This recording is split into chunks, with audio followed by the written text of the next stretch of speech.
Welcome back to the Better Than Best Academy with your host, Coach Red, where you have found a community of champions that is committed to personal growth. Here on this show, you will hear firsthand stories of the next generation of creatives that you may not know, but you'll soon never forget. We aim weekly to have extraordinary conversations with interesting people. And with all that said, today's guest is super interesting. She's a singer songwriter out of Monmouth County, New Jersey. She grew up in an Italian American family. She went to Rutgers University, but I'll stop there and let her finish telling her story once we get into today's conversation. I'm with my new friend Brooke, who is a singer songwriter, and I'm super excited for the conversation that we're about to have today. But I just want to dive right in from the beginning. So, Brooke, I would love to know what would make today's conversation extraordinary. Extraordinary? Uh, uh, I just hope that whatever we talk about brings something really positive and influential. That's extraordinary in my opinion. That's great. I love that. So, with that said, the people watching at home may or may not know you. So, I would love for you to just kind of share your origin story. Like, what got you started in music? What got you on this creative journey that you're on now? Sure, yeah, happy to be here. I'm Brooke, yeah. Well, so basically I grew up in a musical family. My dad kind of started teaching me how to play the guitar when I was probably 5. I was like, an infant strumming on the guitar and I used to just write songs, like just sing, and I didn't even know what chords I was playing. I would just be strumming and coming up with stuff ever since I was a baby, and I would sit by the piano and I didn't know how to play that either, just by ear, and I just never let go of it. It became like a coping mechanism for me, I guess. And so that's kind of how my music journey came about. But I grew up in Monmouth County, New Jersey, and I moved around a little bit when I was, in elementary school, middle school, and whatever, but stayed in New Jersey until I was 16. I moved to Florida and I lived in this town called Palm Coast. And that's kind of where I would say formed as a person for the most part. I went through like the most important part of my adolescence and growing years there for my identity. And I learned a lot about music when I joined a band there and got into this kind of like underground music scene. And so ever since then, I was very much like, this is what I want to do. I need to learn more about this. And I came back to New Jersey after high school ended and I went to Rutgers. I minored in music technology, which I learned a lot in, but I majored in psychology. So uh, to study people and the brain and all that good stuff. But music's what I want to do. It's who I am. So I just try to keep going as much as I can and get better at it. Looking to collaborate all the time and work with other people. I love that you said so. That's super interesting. So many things that I want to pull apart and Oh unpack from yes, your story. let's do it. First off, I love that you said you grew up in a music family. So, my to give a little background for you and some of those that might not know, I didn't really grow up in much of a music family, but fell in love with hip hop and rap music around like seventh grade, eighth grade. Yeah, So so you're a rapper. yeah, I yeah, saw that in yeah, one of yeah. your I videos. rapped for a while. Now I mostly just play drums for my church, and I've been doing that for 5, 6 years now. But and yeah, now it's the opposite. So like my son gets to experience all the music very early. He's only 2, and he's That's like already great. That's great wanting to though. play the drums, and you saw earlier before we started hopping on a mic and just Yeah. babbling. But I love that. But you mentioned, so you said that you grew up in a family of musicians. I would love for you to share a little bit of like how life was growing up surrounded by so much creativity. Sure. I would say, I mean, somebody's always singing in my house. My mom was always singing around the house when I was a kid. My dad plays the guitar for fun. We're all just like, it's for fun. A lot like we weren't technically taught in any way. Pretty much my whole family is very like DIY. Like we just do it for, the hell of it, and we enjoy it. And I grew up with that kind of mindset. So I never really got very into specific training of stuff either, which I think is like probably negative, but I don't know. It's very like just passion. But yeah, my parents mostly, and my oldest brother also learned how to play the guitar, and my other brother, he sings opera. Which Wow, is like a opera. whole different ball game. Yeah. That's So so I don't know. interesting. It was just always music playing in my house, someone singing. Like it's the kind of thing where you would say a word, like I don't know, whatever. I would say a word. I would be talking to my dad, and all of a sudden he would Yes, just like find a song that had the word in it and like start singing it. Like that's the I kind love of that. growing up experience I had. I love that so much. I also love how you mentioned it was for fun. Because I know I've talked to some people that have grew up in a house of music, but they were professional musicians. So there was Like almost serious. this like yeah, there was almost like this Yeah. serious like a lot of pressure to Yeah. like living up to I think of it too like when you think of like famous artists and their kids being also musically and talented, you think that they feel such pressure. But I love that you had a space of fun. And I think Yeah, that's you so know what? cool. Yeah, honestly, when you say it like that, I guess I'm pretty fortunate in that way because my parents never took it seriously. They didn't want to make careers out of it. So whenever one of us, me or my brothers, wanted to do something music related, they were like so gung ho and happy. And just the fact that we had the like chutzpah to go out there and do stuff was like something they were proud of, and not like, oh, you're doing it wrong. So I've always been happy about that, I guess, too. I love it. And you also mentioned like this spirit of DIY. Oh And I yeah. love that because I mean, growing up, I not being in a music family and not really having the means to be in a studio, I learned how to mix stuff on my own. I went to Full Sail University online for Oh, music that's production. awesome. So like I learned In Florida, that's a big yeah, deal. yeah, and I mean, and yeah, and I did online, so I mean, I'm still in Texas, but thankfully, like, I learned a ton of just foundational stuff that I still use today. But it's like I found the resources, and I had to like go after them. And it sounds like you're the same. Is you're in this space of doing it yourself. What do you think was the biggest like takeaway that you got from growing up in this do-it-yourself kind of space? I would say just that my family has a lot of hope for me and for my brothers, and they always put in our minds at a young age, like everything is possible if you want it to be. So, um, if I think that I could do something myself, like I'm gonna figure it out. Also, I would say there is a side to that which is negative, and I deal with it a lot in my like music journey that I'm going through is the thought that I can do it myself, so I don't ask for help. And that's just like the other side of the coin, because you have to also like learn how to ask for help eventually. If I didn't have to do everything myself, I guess I would like to have somebody else with me. Yeah. Like different parts of the things that I'm working on could be done by other people if Oh, for I, sure. you know, and I just don't have those genes, I guess, but Yeah, that's definitely the dark it's good. side. It's good to be confident.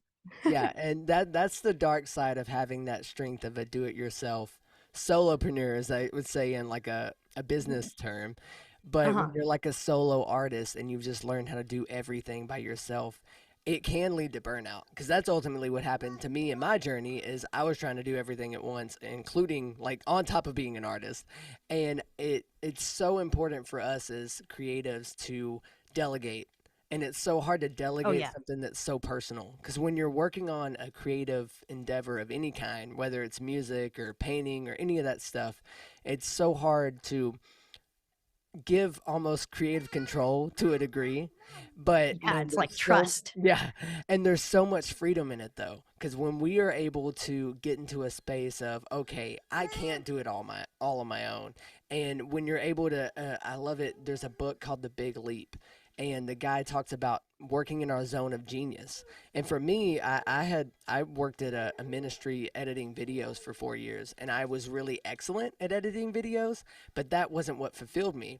And I could have lived my whole life doing something excellent and comfortable, or I could have stepped out into what my zone of genius is.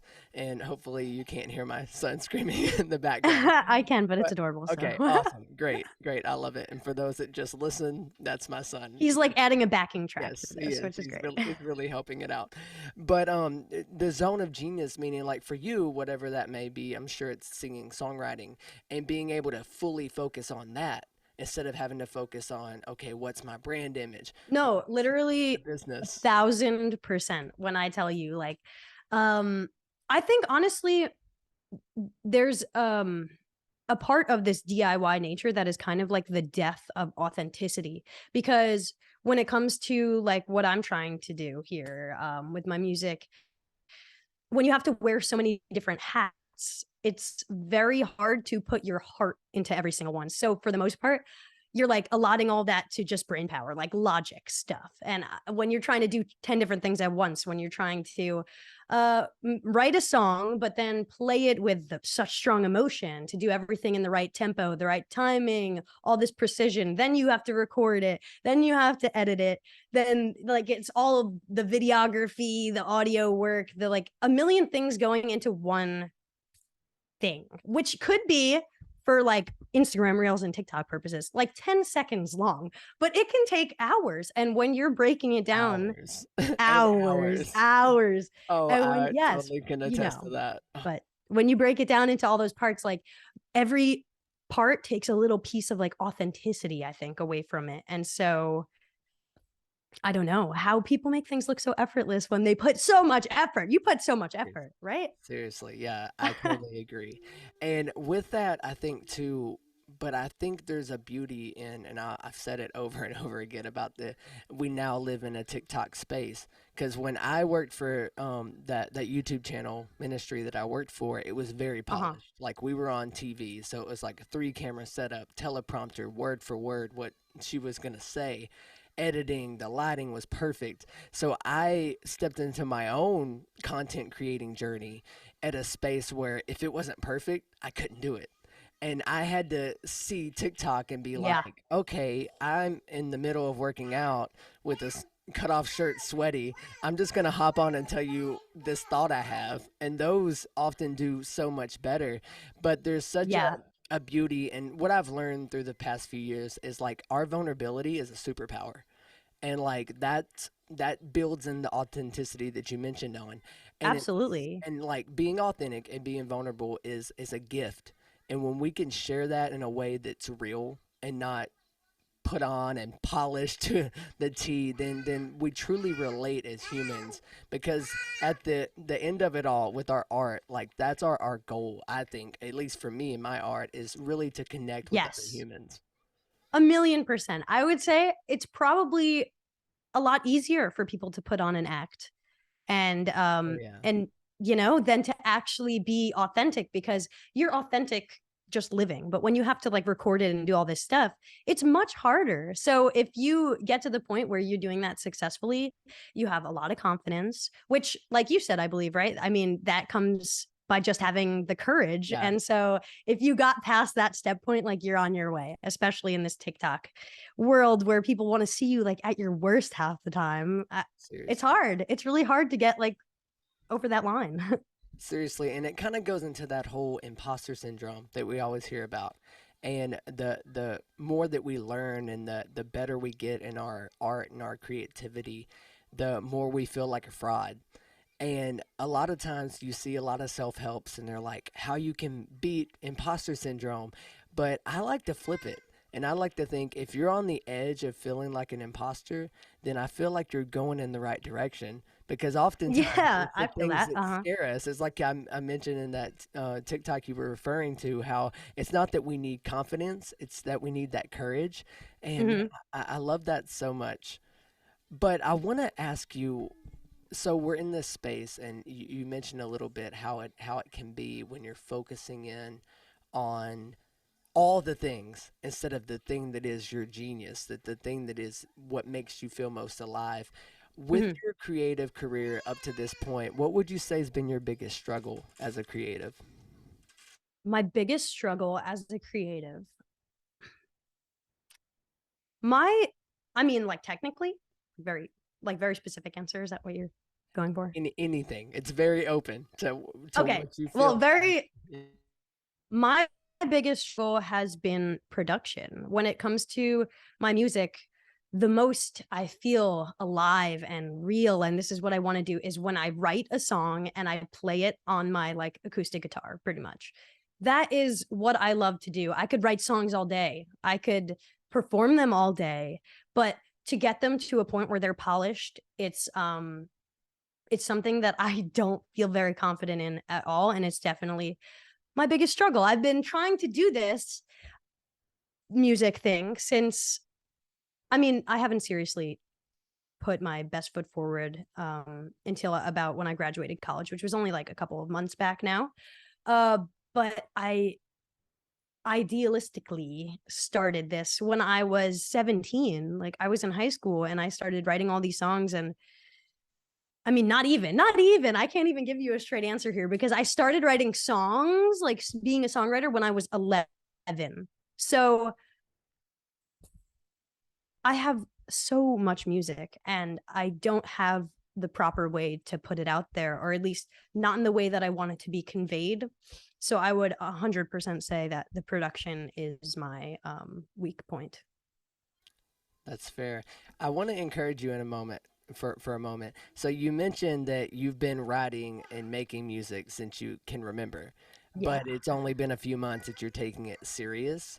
I want you to kind of reframe the way you see that. And I Okay. want to encourage you to see it as you've been doing this because I feel like our journey is like the whole entirety of what when we first started falling in love with what we're doing. So when you're sharing your story, don't be afraid to say that like I've been making music since I can remember Well, because it's like, okay, I haven't made anything and put it out there that I've been so proud of since I felt like I put more time and effort because I was able to a lot more time and effort the other serious in my life, you know? But yes, technically I've been growing in this art form since as long as I can remember. It's all I've ever wanted to do. So I didn't have much of a backup plan, you know? what was the moment? What was the light bulb moment when you were like, this is what I want to do? No plan Um, B.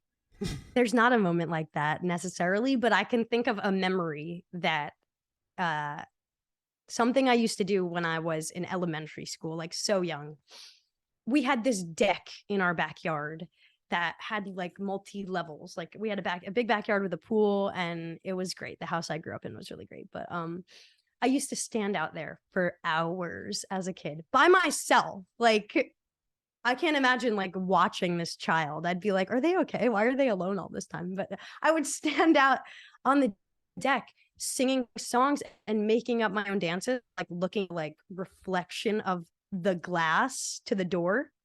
I would just be making up dances and like singing songs for hours. I thought I was a pop star. And like eventually my mom would open the door. I'd be like, I can't see anymore. You ruined the reflection. And she'd be like, it's time for dinner. And I'd be like, oh, that was my whole childhood. I was just pretending like I thought for sure that I was going to grow up and be on a stage and I just wanted it. And it transformed, obviously, that thought process. When I was like really a kid, I wanted to be like Katy Perry, you know. And then I got older and I was like, no, I'm so much more unique. I want to be like so indie. I I'm love not that. about all that pop stuff, you know. I But love I don't know. I always wanted to sing. And that was evident to everyone around me. I love it. And it's such a key moment that you mentioned. It's when you were a child. And there's something I've been learning in the past year or so is that oftentimes when we're looking for that creativity, when we feel blocked or stuck or whatever you may be, we've lost sight of our inner child. Because our inner artist is our inner child. And when we're able to really connect back Yes. to that, that childlike faith, that childlike wonderment, that's when we're really able to create from a space that's not saying it has to be perfect, it has to sound this way, it has to look this way. We're purely making art because we love it. And I want to ask you, I love asking this question, Totally. but Hmm. I'm sure I already know the answer, but I still want to ask you. It's Shoot. what do you feel like what makes you feel alive? There's a million things that make me feel alive, you know? Uh, about music, like in a music context, I would say the thing that makes me feel the most alive is is not the reaction of other people or anything like that. It's very much personal. It's like when I'm playing a song that I wrote, I go into the zone, like the zone, like my eyes close. I'm in this space where it doesn't matter. Like I'm not thinking at all about how I'm coming off to other people. I'm only thinking, which is rare. Okay. Like, oh, Yeah, when we live in this world where we're constantly thinking for about what sure. other people think of us, the moment that I feel the most alive is when I'm in that zone because I nothing else registers. I'm in a song, and that's all it is. And it's really like pure to me. So cool. So cool. Love that. It's hard to reach that sometimes. Yeah. What what scares you the most? I'm clearly because like I said, my downfall is production and I can't make anything sound the way I Yeah. wanted to. I'm a perfectionist. And so I think that what scares me the most is that I won't put out anything for the fear of it not being perfect. Like I will just be old or die and not have any of the stuff that I want um to be able to be heard by the world because I was too afraid to just put it out whatever it is. You know what I mean? Yeah. Actually, you know what? I redact that answer. I Oh, redact that answer. I okay. don't think that's a good answer. I would But say I like it because I feel like it's the most honest answer. maybe it's somewhere between that and just like not living up to my own potential, you know? Like Yeah, those are one and the same. it goes hand in hand. Like I What believe that I am able to achieve something great. And if it doesn't happen to my standards, I mean my life just sucks. I don't know. Fuck. I can't tell you how relatable that is as a creative person, how we get paralyzed by perfection. But I want to ask you, what do you think is the fear beneath that fear of not being the great person that you know or not being the standard that you want to meet? Well, I don't know. That is the fear because, of course, like surface level, I want to be like, oh, because it has something to do with what people think of me. And, like, but it's more like I want to be remembered. I don't want my life to be useless. I was born for a reason, and this is my purpose. And I feel that in my soul. And if it doesn't come true, like if it doesn't come to fruition, then I mean, was I supposed to be working on something else? Or is my life just like thrown away? Like I had no good thing to come of it except love. I love people a lot. So that's good, in a way. But you know what I'm trying to say? It's like this is my thing. If my thing doesn't work, why am I here? I guess it's just like it's the fear that your purpose is not really your purpose. This is gold. I don't know if you realize, but this is gold. Like we're getting somewhere for sure. Are we? I listen, Yes. I that's the scariest thing because I am fully fledged a Christian. I'm a Catholic and I believe a lot in my faith and I don't that's it for me. Like I really believe that if I feel this is my gift that God has given me this gift um and like I need to make it happen. Like, he only gives you so much. You have to do the rest. And if I don't do it, like am I a failure? Like did I fail? I don't know. Oh, I want to start by encouraging you that you're already enough, period. And that's probably the hardest thing that we can grasp as creative people is that we're already enough. And I can already tell just by your energy and how Thank you you. talk about what you're passionate about that you're destined for great things. But one thing that I've learned on my journey, and I don't know how much of what you heard from me, is I got to a point in my rap career where I felt like God was saying, you know, maybe it's time to do something else. And this was what I lived for 10 years. But honestly, it's like you mentioned, you start making music since Yeah, you your can whole life. remember. Yeah. Yeah. And I was in this space of, are you serious, God? Like, you're gonna want me to give up? Like, I always look at it like, so Chance the Rapper is Chance the Rapper. And I look at it like a Red the Rapper. Like, what happens if you take away what you do? And I love the thought of we're not human doings, we're human beings.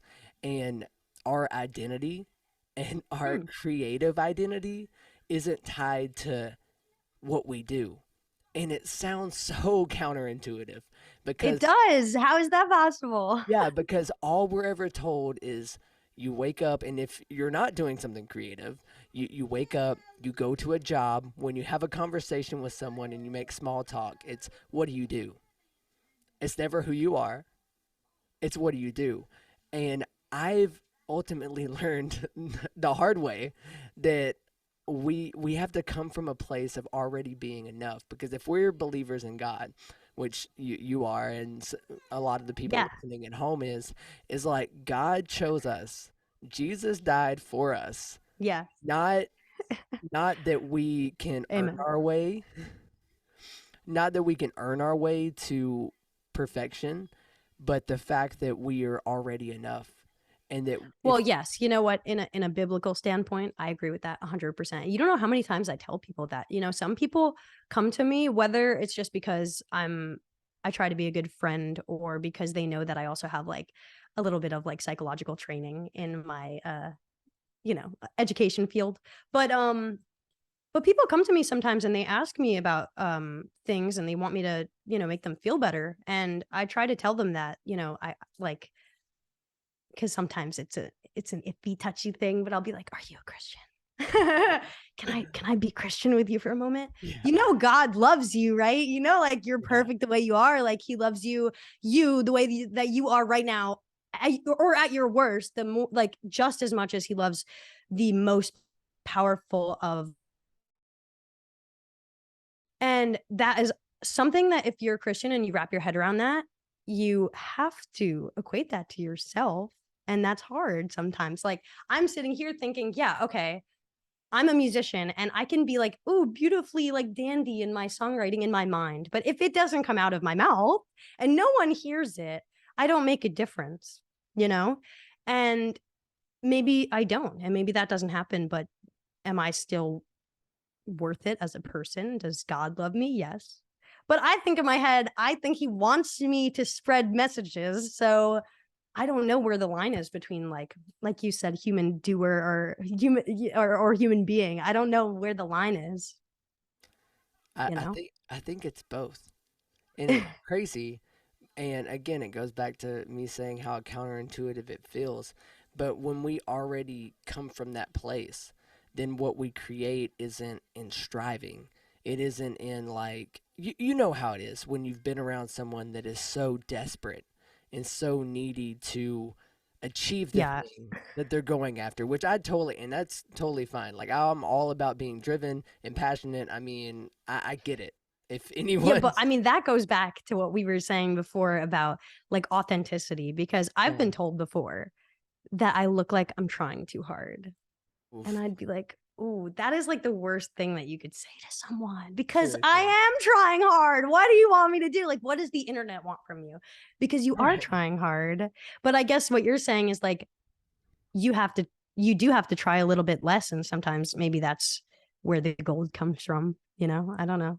Yeah, and it's not necessarily that it's a level of trying hard or not trying hard enough. I think it's the idea of in our head we want to be like we have this ideal perfect masterpiece of a person that we want to be. Mhm. and we're always grasping for that. But what if instead we flipped it and we're already that person? And if we can get into a mindset and a space of, I'm already the person that I'm trying to chase after to be, how would that person act in this moment? That's interesting.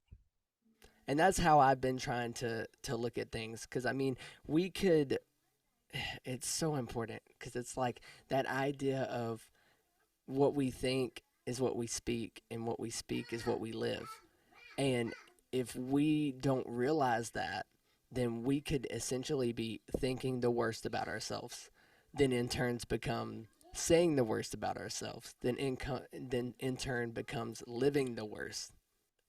Oh my God. Wait, I think I have to break that down for a minute. Hold on. You just say it so nonchalant. Say it again. We think.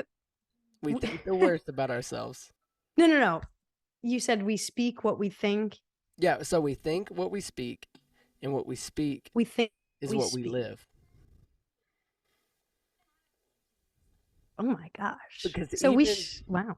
even from a scientific perspective, like there's this thing called neuroplasticity. And I Mhm. mean, you probably heard of it to a degree. And I mean, I'm no expert by any means, but there's experts Oh out there. yeah, no, I And they've mentioned the fact that literally from a biological standpoint, if we choose to focus in our attention, we can change our thinking our patterns, because our mind and our brain are absolutely. two different things, and that's really Yeah. hard to grasp. But Yeah. when our mind tells our brain what to think, then that tells our body what to Well, do. it's like, I mean, manifesting and stuff too. Yeah, Like and people yeah, if you say, get into oh, the whole people, new you could, age, yeah, whatever, but you could say, like, if you tell yourself, like, those affirmation type things, yeah, it's kind of like speaking great things into existence. Like, for sure. And I feel don't, like there's a level of truth to that that's even backed biblically, but again, we're not we're not here to please, bring too yeah, much bring smoke. that back. We're not here to bring too much smoke to people, but yeah, and I love, yeah, I really want to hone in on that thought, because like you said, really breaking that down. So we think what we think is what we say, and what we say is what we live. And I mean, in the Bible, I think it's Proverbs, and it Okay. says, "As the man thinks, or as the person thinks, so is he." And Like, I think, therefore I am. yeah, exactly. And oh, it's so crucial for us to wrap around that idea. And it goes back to this sense of identity, because ultimately we are striving and striding and trying to figure out, who are we. Eternally, Yeah, forever. yeah, forever. Yeah. Well, the thing is that change is the only constant. That's one of those hard life lessons as a human that we have to grasp at, is that the only thing that we know for certain is that things are going to change. And if we know who we are right now, we aren't going to be that person forever. So, I don't know. Yeah, man, just let that marinate for a minute. Yeah. I mean, are you the same person that you were last year? I would hope not. I would Right? hope that we're always growing and evolving. I know for some that's a sticky word, but essentially we're growing into our best self. Yes, we're you know, as much as we can be trying to cut out the bad stuff and get better at the good stuff, although that's a slippery slope too. Everything's a slippery slope. And then they're like, oh, don't be in like a constant state of self-improving, because then you'll be like driving yourself crazy and blah blah And don't be too blah. positive, because there's toxic Like, who said positivity. life was easy?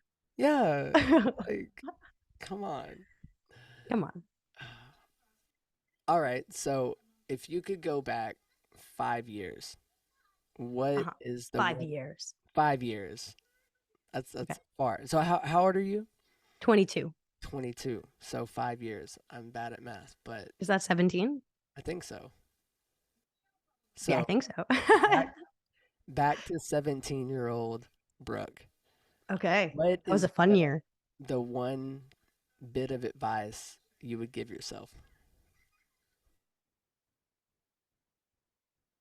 You know why that's so hard? because I'm such a firm believer in like no regrets. No regrets. You just live your life, and that's why we're here. Like if I would go back and give myself advice, then I probably wouldn't be exactly where I am right now, and I'm pretty happy with that. So I love that. off Okay, the mic. if you weren't talking to 17-year-old Brooke, but you were talking to 17-year-old whoever, Somebody else. Jennifer or whoever it Okay. may be, Yeah. Okay. and or No, no, no. It's Jordan. okay. I'll Yeah, yeah, yeah. I'm gonna No, no, answer the no. But I question. also, I love that perspective as well because I would agree when it comes to your personal life is that there's really no sense of regrets because in your journey it's going to shape you into the person that you are. But yes, please, if you were to give someone watching at Sure. home, a younger person, or I'll put it this way. Okay, say that you were you go to a coffee shop today and someone runs into you and they're like, "I love your music. It's changing my life. It's amazing." What is one tip you or piece of advice you could give me?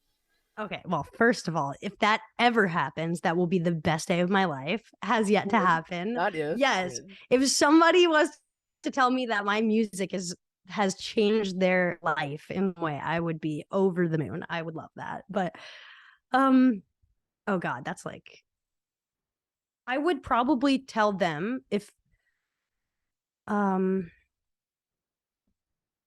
what would I tell this young person who loves my music to do with their I mean, is this like if they want to do music too type of thing or just like a Yeah. just a okay. Literally, let's say it's someone They that want to be like that's do like what yeah, I do. they will basically want to be like you. Okay, okay. My 100%.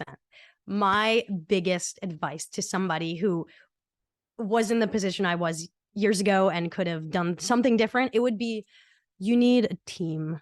You need a group. You need to Say it join again. like you need people around you that are doing what you're doing or want to be doing what you want to be doing. You need to learn together and grow together because being in this I would say this creative island that you make for yourself it is not full.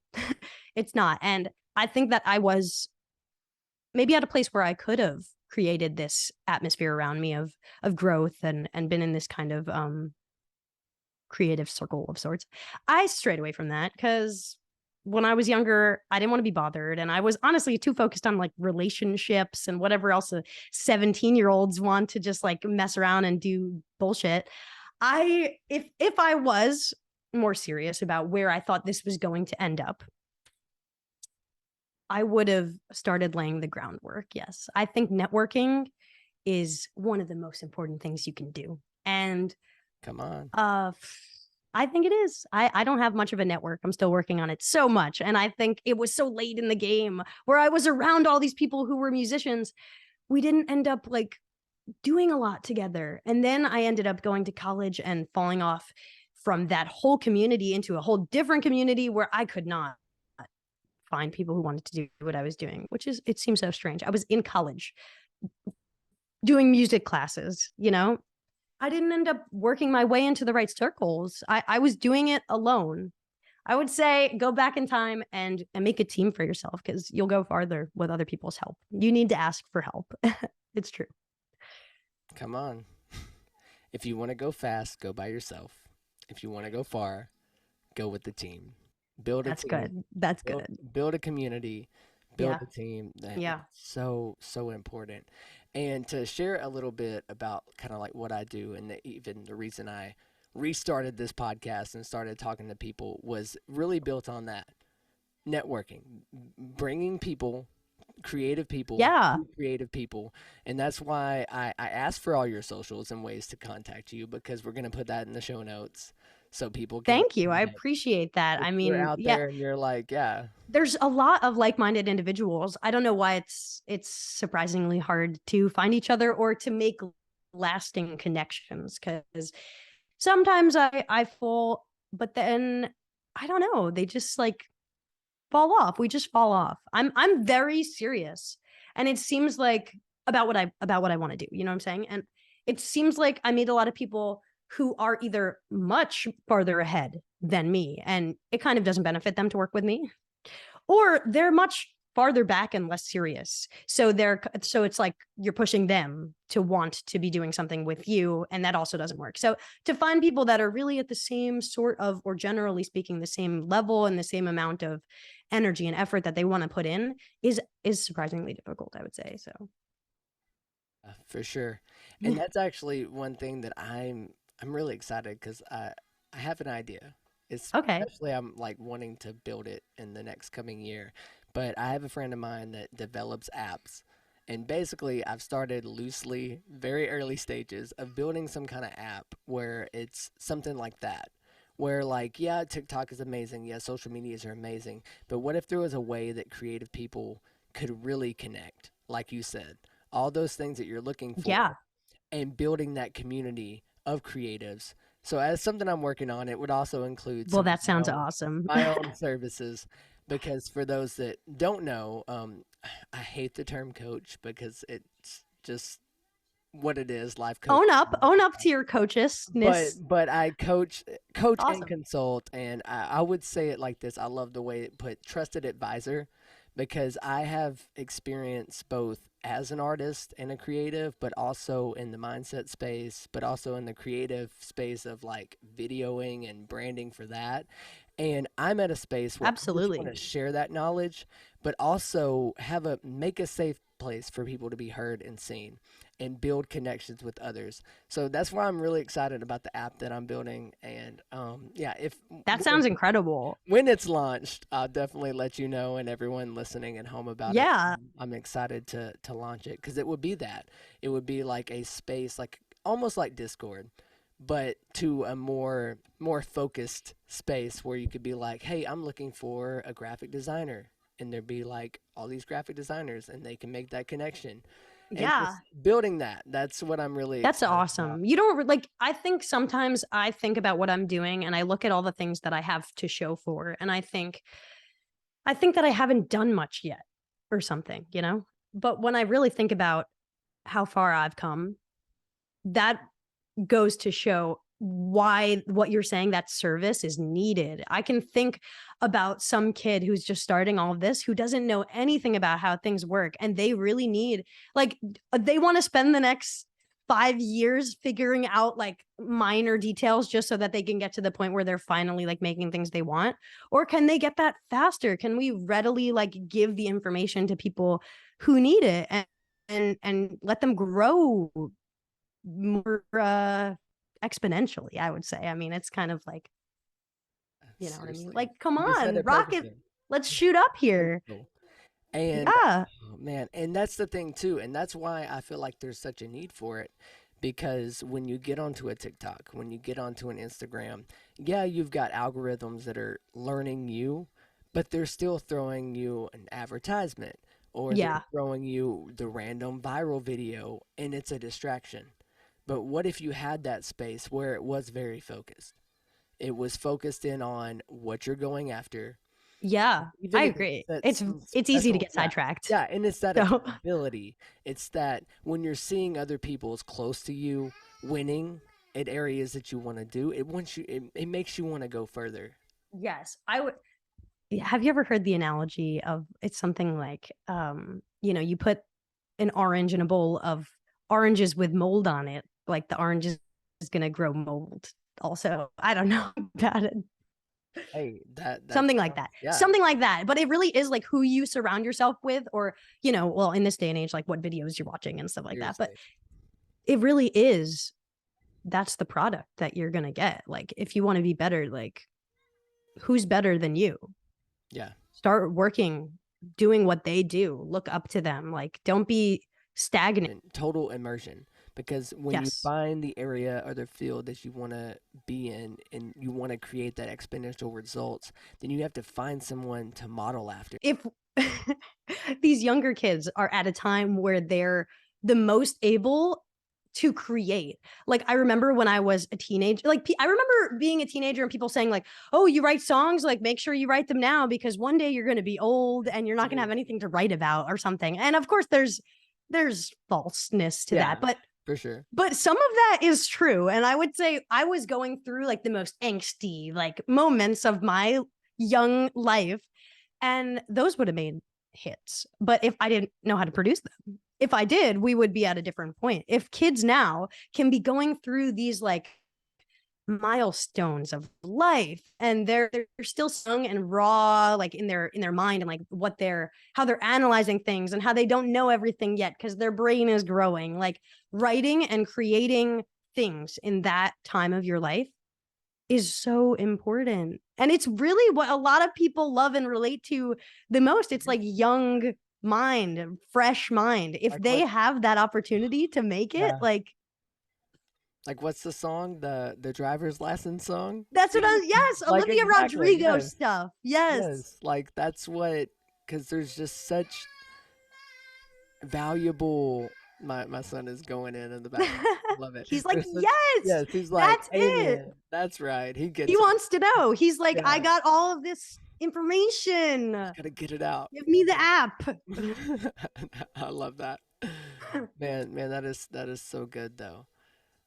People listening at home, I'm so glad that you got to be a fly on the wall for this conversation, and I'm so glad that we're connected, and I'm excited for what the future holds for your career, for just this connection. Me too. For your career, I'm very, I mean, and listen, everybody has to help each other out. Like, we're in this together and we need each other. Like, Yeah, we're human, we're social people, and we need to seriously, help each other seriously. first and foremost. I'd like to kind of flip it at this point and ask you: is there any questions you want to ask me? Questions? Yeah, sure. I have a great one. What do you think is one of the most important points that came about on one of your podcast sessions with someone? Ooh, there's been so many good ones. I like A real stinger. I like the fact that there's been kind of a reoccurring theme. A few times it's been community. A few times it's been confidence, which we learned you don't need confidence, you need courage. That's another huge one. Mm-hmm. But ultimately, man, I would. So, man, that's a great question. You stumped me. Because I would say I'm every just so time, curious. every time I have a conversation, I I get more excited because the more people that I get to interview and get to know, I'll say this: our conversation's been great. I feel like there's been a lot of great points, and I'm not just saying that because you're in front of me at the moment. It's But okay. Lie. You can no, lie. no, no, no lies here. All truth. But this one came from I actually did a live coaching call with a client of mine. I was like, "Hey man, Mm-hmm. let's catch up." And he's signed to a indie label in Nashville. Singer Awesome. songwriter, country guy, great country voice, great great storytelling. You got to put his And- information up oh yeah, here. for sure. And I'll link the video where I was with him. His name's David McGee. Super cool guy. He's like I think a lawyer or an attorney or something. So like that's what he started to do, but he really had this passion for being a songwriter, a singer songwriter in Nashville. So he's pursuing that. Super great. And we That's had awesome. such a great conversation, but two things came out of that conversation. And it was this idea of I wanted to encourage him to slow down because it's so easy as creatives, as high performing people that want to get to the next thing, that in Mm-hmm. order to speed up, we need to slow down I because totally agree. it's so important because we get so focused on the next thing that if we don't stop, celebrate the fact that we actually did something great and it's worth celebrating, Uh-huh. then we can Yeah. move on. But take a Yeah. moment, breathe, be in the present. And that was a big point from there. But also, and we did a little bit, a kind of a similar thing today, talking to you about what would happen if you weren't what you felt like you were supposed to be, like the doing.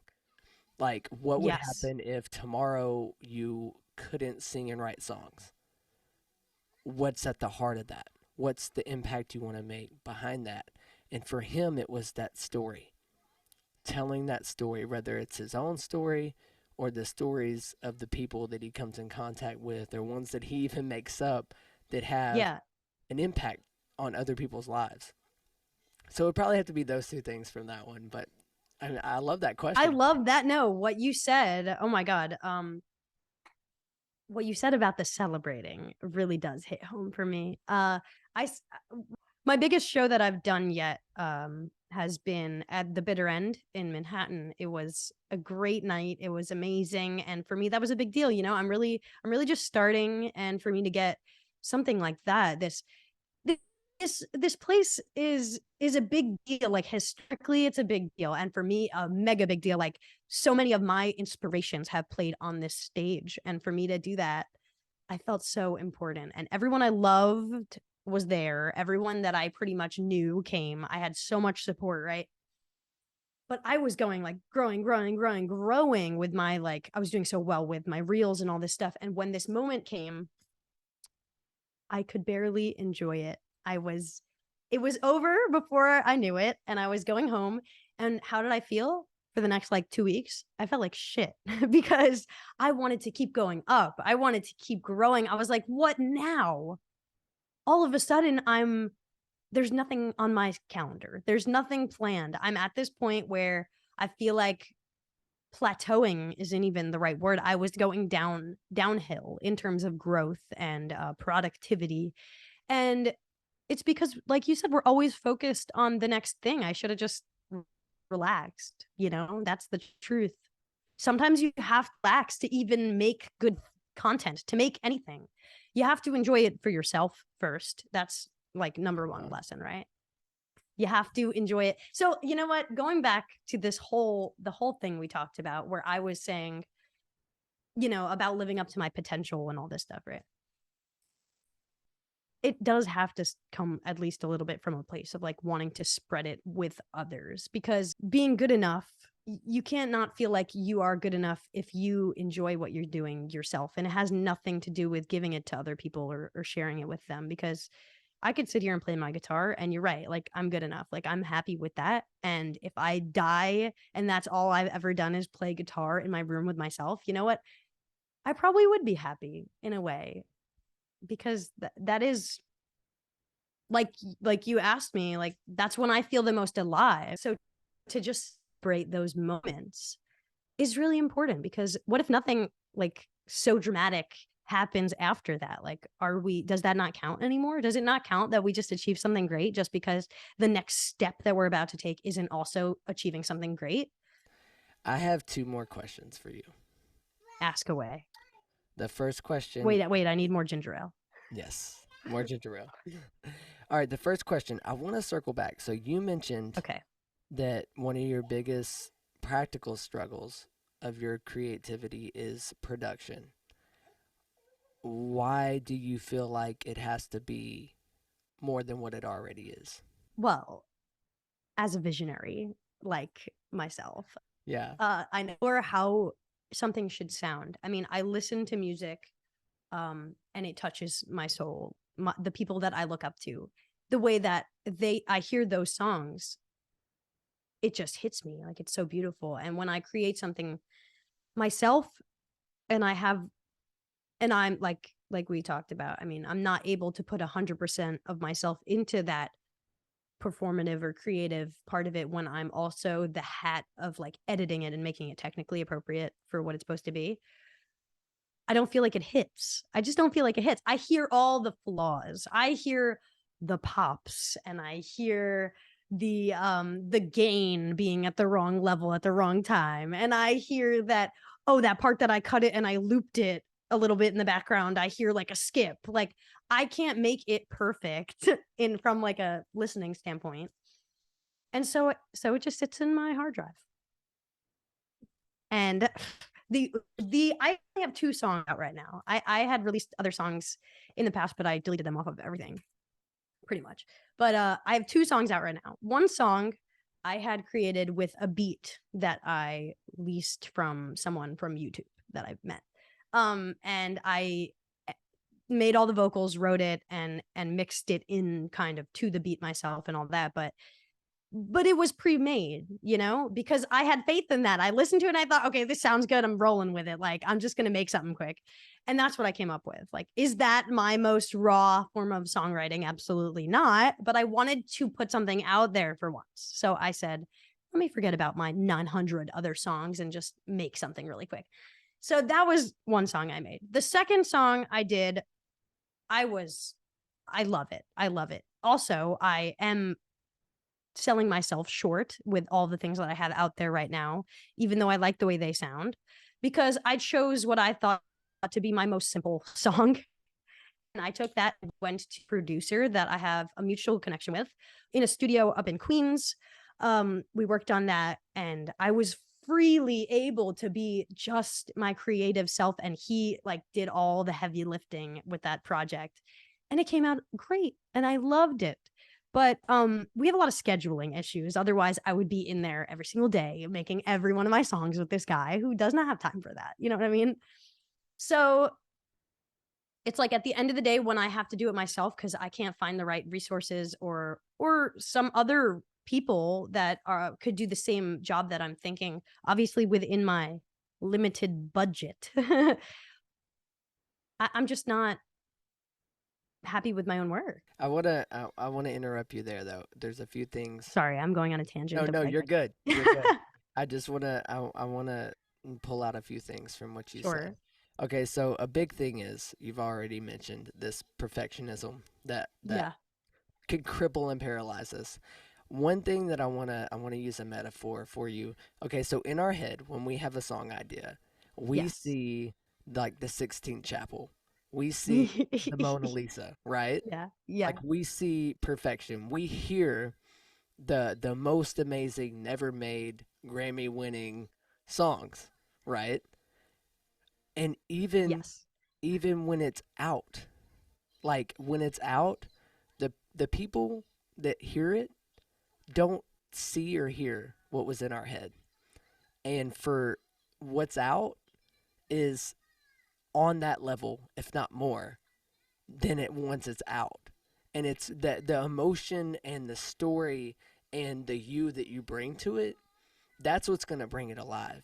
And it goes back to that. And I'm not saying do shoddy work, like No, no, put of out course, not but put out nonsense. I'm all about excellence and bringing our creative best. yes. But we also can't let that cripple us, and we can't let that paralyze us. So I really want to encourage you to don't be afraid to put it out. To just drop something. Yeah, just drop it.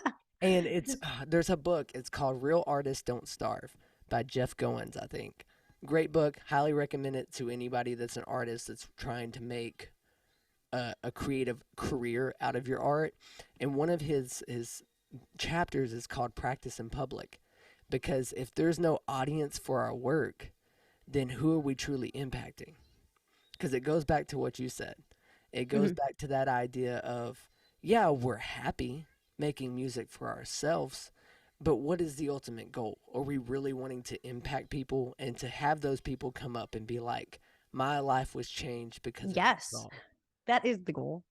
Like That's the goal. the I like the goal, like to essentially, you've heard people say like your song saved my life, literally. Yeah.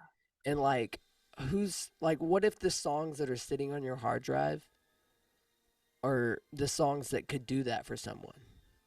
And yeah, and that's a weight to carry, but I love the way that it was put. It was like someone's miracle is on the other side of our obedience. And what if our obedience is putting out the song that we see the flaws in? That's wow. That's food for thought for sure. You're saying that the things that I think sound like, oh, all I hear are the flaws, like those flaws could be the thing that someone hears and thinks, wow, like, I don't know. Like it almost hits harder because they hear that we're human too or something. Yeah. I'll say it this way. There's a vocal coach. I think his name's Steve Mackey, and he talks about how like you can't fabricate going through something.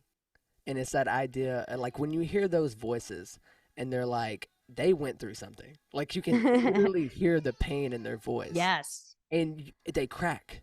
they're not Yeah. perfectly in pitch. Yeah. And we've gotten so like polished and like groomed to think that it has to be perfect, that it has to be auto-tuned to the perfect pitch and all Well, when that. I mean, yes, I can't agree with what you're saying anymore because in my that's kind of the vibe that all of my songs are. They're very unpolished and they sound like I'm just like screaming half the time and they're mostly sad. They're mostly like sad or angry and very like yearning and like bittersweet. When I play them live, I'm always like cracking and I have like a grit to my voice. And when I sit down and try to produce them, that is where like most of the issues come from because theoretically I want in my head for my songs to almost sound kind of like Bruce Springsteen-esque, like, you know, you hear the flaws, but I can't be okay with making something knowing that I hear all the flaws because they like mess up in a good way. I feel like I mess up in a bad way. I don't know.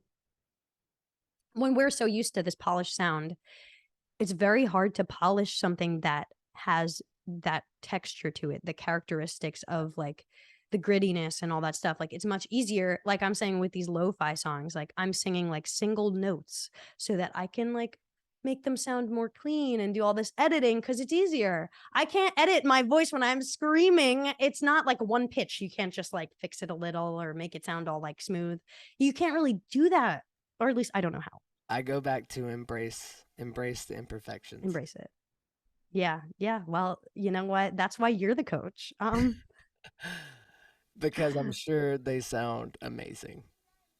Thank you. I And I'm appreciate sure that that. it's those cracks that put the character and build the story of what you're trying to say. Well, I think after this, I'm gonna have to make a like raw cut video and just put it out and see how that does. Yeah. Also, another encouragement is Yes, please encourage me. Oh my god. don't allow, because that takes bravery. No lie, it takes bravery to put out No something cap. that you feel is so raw and so real and so personal. So to put it out, yeah, there's going to be trolls at whatever you do. Yeah, there might not be a ton of views, but it only takes one person. Like if That's true. that's another thing that I circle back to in another conversation I had was, are you writing for the masses or are you writing for the one? Because it's when you write for the one that you reach the masses. That's that's beautiful. That's beautiful. I wish I could write that on my wall. Hey, That's a really good this thing will to be think about. recorded and posted, so it's something Yeah, to I'm gonna save this part. for I sure. I really love that. No, that actually like means a lot in what I'm doing. I need to focus on that more because we're playing this game. Like when you make content, we're playing this game. I need people to see it for me to get followers. But if I'm making it with the intention of getting people to see it, it's not going to be as beautiful and it won't connect to as many people. And then it's like, why do I need followers to follow me so that I can make like not my truest stuff, you know? Be your truest self, and you'll find your truest fans. I don't know. That That's one the was yellow brick road. yeah. There you go. But I wanna pause and wrap up for today. But Yes. before we do that, I actually have more than one question left. Oh my God. I have two. I You have two. tricked me. I'm sorry. As our conversation goes, I get more questions I have to ask, It's and good. I It's want to good. keep going. We need But we need all the material to work with here. yes, yes. I'll probably leave quite a bit of this in, actually, because I think there's a lot of If gold. I say anything stupid, cut it out. Okay. No, just kidding. Just kidding. We're being raw. So funny. I love it. Okay, But okay. no, but I want to pause here and I want to ask you, what's been the biggest insight, the biggest aha moment that you've gotten from our conversation today? From our conversation today? uh of course I talk in circles because half of the stuff like I'm saying and then contradicting myself in the next moment. Probably I would say what you said about like we're human beings the most. And when we stop and we celebrate our achievements and we learn to take breaks and realize that we are human, like that's really important. We can't overlook that we don't have to be doing something every second. So I think that's like one of my biggest takeaways. I really need to take that advice. So good. Yeah. I mean, no, I really like what we literally just talked about 1 second ago. Yeah. But So much gold in this short yeah. time together. All right, final question. Okay, here it is. You're Drum roll. you're 95 years old or more. Okay. Because I like to believe and speak over myself. I'm gonna live to at least 120. Because Yeah, I that's feel a like good number. there's a lot of life I'd be left happy on with this that earth, number. right? And not just living like on a hospital bed, but like living. And because I believe that we're Like always your bungee, like yeah, exactly. 119th birthday, like bungee jumping. Yes, exactly. Okay. So you're at the end of your life and like it's the very end. What is what do you want to be remembered for? What is the impact that you want to leave most on this earth? That is the hardest question. It's okay. Take your time. It's meant to be challenging. Oh my God. That is so hard. You know what something really personal about that is when you say that, my first thought is like this idealized thought of like being on your deathbed and you have like your kids and your grandkids like surrounding you. And then I think in my head, that's not what I want though, is it? Because my whole life I have grown up fully believing that I don't want to have kids. And so when you say things like that, I think, huh, am I going to be like lonely when I'm 95? Because that sucks. Um, but I'll have like whatever, my soulmate person there with me, I guess, hopefully. Um, but no, I mean, at the end of the day, even I I I think of it, that's the trade-off, right? Like in my mind, I think of it, and I hope I don't say this in like a blasphemous way, but you know how like you think about we're bringing it back to Jesus always. But Always. Jesus, he didn't have a wife, and like this is why we see this in priests and all that good stuff. Because the people are your life. Like the people are that's your church. That's giving to the world, right? And in my own way, I've always felt like I wanted to, obviously I look up to Jesus. Obviously. I want to do that for me.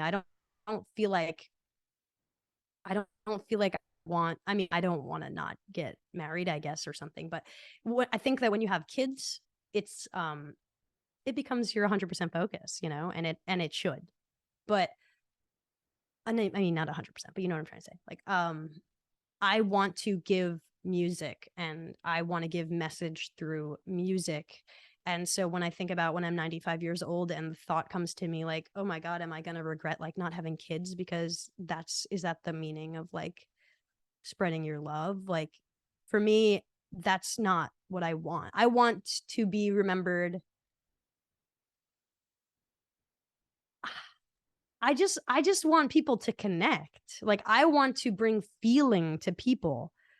That is my goal. Like when I'm up on stage and I have a chance to look and see somebody who's actually listening to what I'm saying with my words and they feel something, like every once in a while somebody is like tearing a little bit and I'm like, oh my God, done it. Like this is it. This is the goal. They're feeling something. That's all I want. I want like proof. I want proof that people have felt something and in that connection that it meant something. You know what I mean? Yeah. Like if all it is to know that there has been moments of connection and people um like that's pretty good. And I guess I've already achieved that. So Wow. It's that idea for you. It's like you want to connect to the people. And I do. I as mean, like if I could tell everyone that's ever influenced me through music that they influenced me, I would be so happy. If I could tell Simon and Garfunkel that like when I feel really like emotional, I put on like Bridge Over Troubled Water and like Sound of Silence and I just like fall asleep to it. Like if I could tell them that, I bet that would mean something to them. I mean, even though probably a billion people feel that way, you know what I mean? If I was to know that I could do that for someone, that I was their like comfort thing, the word, not me personally, like but the words that I'm able to convey, and obviously the production of it, which is really difficult, but if whatever the creation, the full product of this thing changed like someone in some way, like is their go-to thing, like it, even if it's sad, you know what I mean? Like I just want to know. I guess I just want to know. I'm nosy. Honestly, that's a great place to be Yeah. because, but by doing it and wanting it for the masses, you still do it for the one. Because it's even like you said, when you're Yes. performing, Yes. it's still for the one person. And I think that's the Listen, wildest thing. counter question for you. Yeah, what's up? You ever think about some of the artists out there who only really became like widely known or have attention after they died, and think about what their life must have felt like not knowing if anyone cared? Because I think about that. I'm thinking of, I mean, I can't think of anyone off the top of my head. I don't know. Like maybe like painters. I would say a lot of painters, right? Yeah. They're they don't know what their art meant to a lot of people.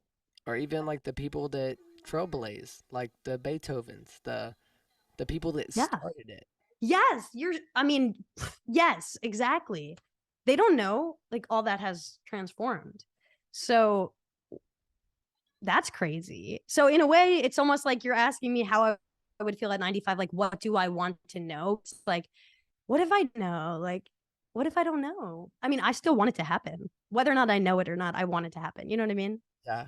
Oh man, I asked this wanting to end it, but oh But you have now you another got one. me wanting no, now you got me wanting to dive deeper into this. It's that idea of like, oh, what if, and it goes back to this idea when it comes to our faith, always going back to God, is it's that God is using us, well, not using us, but partnering with us, because I don't like the word use because it sounds so wrong in many ways, but God is partnering with us. Like, we're essentially like the vessel that He uses Yes, to yes. speak I was through. just gonna say that. Sorry if you could hear my cat Oh, you're good. violently I can't, meowing I right can't. now. That's great. I love that. I have two cats myself. But yes, So we are the yes. If we're the yeah. vessel. And essentially, like, yeah, we might not know the impact that we have this side of eternity. And we might not know this impact for this generation. But I'm still thinking back to, like, oh, that's so good. The artist, like the painters, the Picassos, the Beethovens, all those people that they created this Yes, you art. see why it's literally like it's a double-edged sword here, because we're saying like do it for the one, like do what you're doing for, but then it's also like, okay, but what if what if it does impact the one, but the one you never know? Then it's, are you doing it for yourself? Because you really are just doing it for yourself. Like there isn't ever going to be a straight answer of like, are we creating art for other people or is it really for ourselves? Because like you said, it's both. We It is. might never know how it impacts people in some weird, I And you mean, we never will, but know if the one that you impact is the one that actually goes on to do the great things. yes, that's Like, true. This like is the like person that wants these to are the be you. Yeah, questions. like the person that wants to be you, young you, they go Yes. on to surpass anything that you've done. Not saying that Yeah. that will be the case, but just No, but hypothetically thinking. And but like it yes. was your music that inspired that. Exactly. Yeah, it's like Exactly. That's just crazy to think it's about. crazy to think about. Man, what a place to be and what a place I think to stop. Yes. Is Yes. I love to leave the people thinking because my whole goal, even as a coach, as a trusted advisor, as whatever those things are, my Yeah. goal isn't to tell people what to think, but to show them how to think. We're leaving the breadcrumbs. Yeah, man, so good, Brooke, so good. If and Yes, I agree. we'll wrap up here, and I'll link all Yeah, your this things. was like super long. I'm sorry that we were No, just it's all good. It wasn't that long. I think we're barely over an hour, maybe a little okay. more. I don't know. We started early. I'm excited for this one. This one's gonna be a top one. I feel like, and even if it's not, it's gonna reach Well, some. there's definitely a couple points that I hope, I guess we'll never know, but I hope will impact someone. So Oh yeah, I'm sure. I'm sure fingers people crossed. are gonna be very impacted by all of this. Well, with that, Well, I thank you for having me on here. It's been really good talking to you and getting to know you. And this was a lot of fun. so much fun. So much fun. All And right. I'm gonna take your advice and make something. Yes. Yes, because honestly, that's my goal here. And Yes. I'll wrap up and stop the recording, and then we can talk a few seconds and then really sign off. But Okay. I'll sign off here. I always like to say, close it out this way to my people listening at home. I love you, friend. I'm praying for you. Now let's go live better than best as we conquer this week. Yes. Amen.